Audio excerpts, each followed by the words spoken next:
What is up? What is up? Stacey Blackwood, Jake Thomas here with Tide Talk Live. It's Alabama survives and advances with a thrilling 29-22 victory over South Carolina there in Columbia. Jake, what a football game. What a tough win for the Crimson Tide. What a job to hang in there mentally, make the plays when you have to make them, and come away with a victory.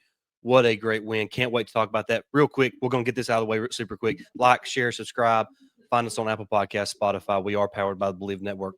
Thank you so much to those guys. Jump in the live chat. Let's get this thing rolling. If you give us a super chat, you will definitely have your question or comment read on air.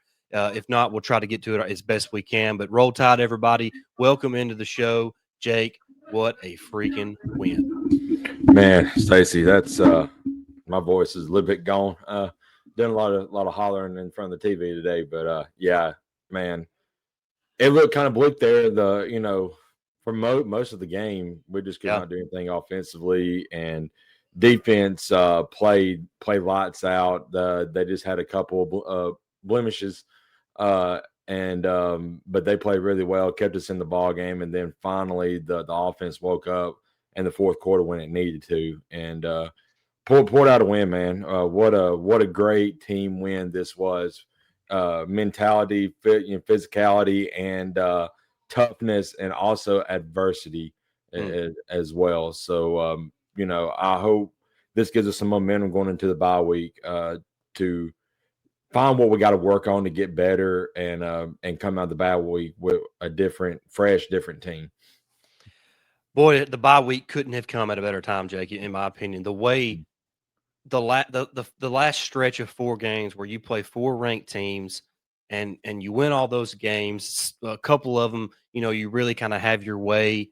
Then you go on the road and play an inferior South Carolina team, and you don't play your best offensively at all. You probably play your worst offensive game since the Florida State game, and it might have been even worse than the Florida State game in terms of just not doing the little things right, Right. like completing the pass when he's open, hitting him in the hands, Mm-hmm. drop pass after drop pass, and it wasn't just Ryan today; it was Germ, it was Mm-hmm. Rico.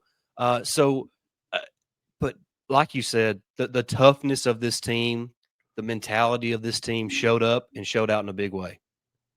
Yeah, it is, Stacy. And again, adversity as well. I guess a lot of people is going to, had a feeling, how has I been going to respond to adversity? Because we really had seen any much of it since the loss of Florida State. But and having one thing that Alabama has done well all season long is time of possession, and South Carolina used that against us today because they held the ball the longest. And we was that's the thing I wanted to see. How was we going to respond?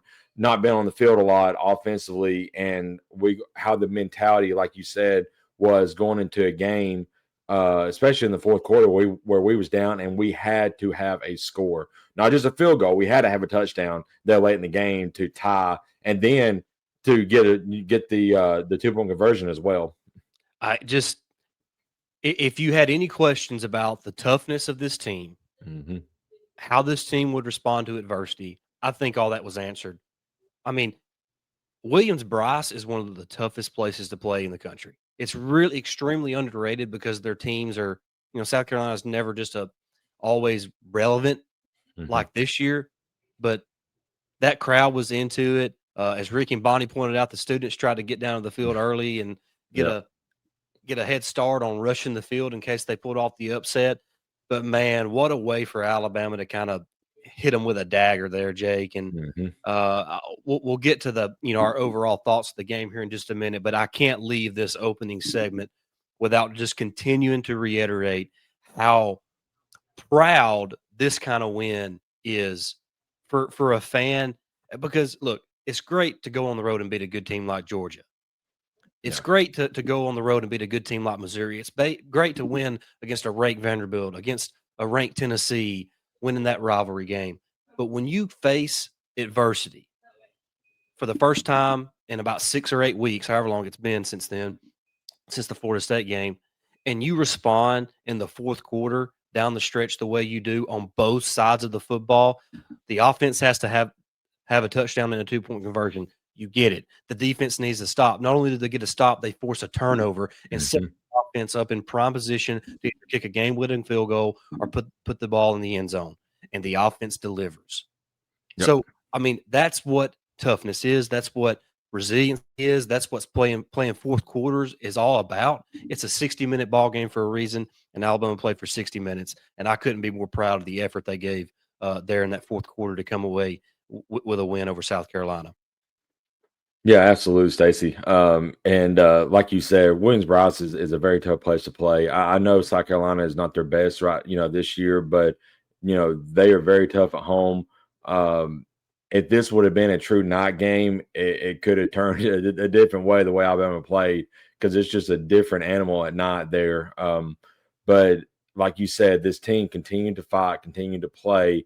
They did not play well the first 3.5 quarters on offense. I mean, abysmally, could not move the ball at all. And just finding a way there late to get the touchdown, then the 2-point conversion, and then sealing the dagger with Germ running on that little sweep. It What was, footwork down the sideline? man, yeah, that was perfect footwork by him. But, in a game like this, you need your playmakers to show up. And at the end of the game, Germ showed up, and then a leader of the defense, Deontay Lawson, showed up. So couldn't have been a better outcome for Alabama for sure. I want to get this comment real quick by DG. He said, I thought Ty showed a lot of maturity at the end after missing some throws, having some drops. He's just a winner. It doesn't get down, just keeps playing. That's what you have to have when you're the quarterback. It's what you have to have. When you're Yeah, the quarterback of a championship level team, you just have to keep playing. right. It's not always going to be perfect. You're not always going to be at your best. Your receivers are not always going to be at their best. Your offensive line's not always going to be at their best. But you just got to keep your head down, keep playing, play within the offense, and execute what you can execute. And that's what Ty did, and he delivered for Alabama. I mean, he just delivered for Alabama down the stretch. So did Germ. So did I thought Jam Miller ran so hard late in that game. Mm-hmm. Uh, Daniel Hill made a lot of plays, and we'll get into all that here in just a minute. But man, what a win for Alabama, 29-22 over South Carolina. Just showed a lot of grit, Jake. Showed a lot of grit to come away with that win, and just you couldn't ask for a better way to kind of send the team off into a bye week before they get to the stretch of LSU, Oklahoma. Of course, you got to play Eastern Illinois and then Auburn. So the season's winding down. You're sitting at 7-1, and what is it, 4-0 in SEC play? Yeah, man, lost the 4 game yet. 4-0 in SEC, or is it 5-0? Might be 5-0. See, Georgia, Missouri, Vandy, Tennessee and South Carolina, Tennessee. It's like 5-0. going 5-0.